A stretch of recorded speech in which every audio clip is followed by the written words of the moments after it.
इस न्यूज के प्रायोजक हैं Balaji academy, PSC coaching centre, पड़ाव चौक, मुंगेली।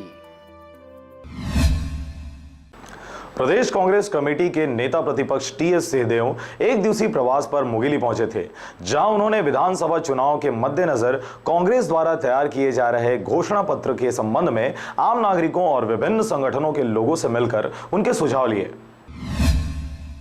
शुक्रवार को टीएस सिंहदेव मुंगेली पहुंचे थे। उन्होंने प्रेस के साथियों से मिलकर उनके पूछे गए सवालों का बेबाकी से जवाब देते हुए उनसे सुझाव लिए। टीएस सिंहदेव से पूछा गया कि अगर प्रदेश में कांग्रेस की सरकार बनी तो मुख्यमंत्री का चेहरा कौन होगा, जिस पर नेता प्रतिपक्ष ने कहा कि यह आला कमान तय करेगी। इसके साथ ही बीजेपी पर निशाना साधते हुए उन्होंने कहा कि प्रदेश सरकार द्वारा लोगों को धान का सही समर्थन मूल्य व बोनस दिया जाता तो किसान स्वयं फोन खरीद सकते थे। संचार क्रांति केवल चुनावी पैंतरा है, बाकी कुछ नहीं।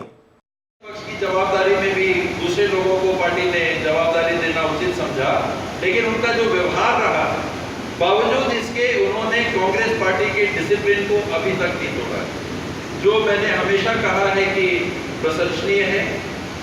कांग्रेस के लिए टिकट के लिए बहुत सारे उम्मीदवार फील्ड में काम कर रहे हैं और जो प्रक्रिया मैंने बताई उसके माध्यम से जो उचित उम्मीदवार देखे जाएंगे उनको टिकट। हम ईमानदारी से प्रयास कर रहे हैं कि सभी साथियों को ये कहें कि एक विधायक का टिकट या विधायक के रूप में एकमात्र भागीदारी नहीं होती है, और विशेष करके अगर सत्ता के भागीदार कांग्रेस पार्टी अगर होगी तो सभी साथियों को बहुत स्थान है जहां आपको जिम्मेदारी मिलेगी।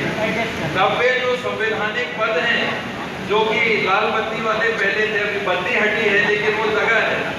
और टीएस सिंहदेव ने नगर के अन्य चौक चौराहों में पहुंचकर लोगों से चर्चा कर उनके सुझाव लिए। वह उनके द्वारा दिए गए सुझावों को घोषणा पत्र में शामिल करने की बात कही। मुंगेली से विनय राज बांधड़े की रिपोर्ट, आरजे रमजाजर।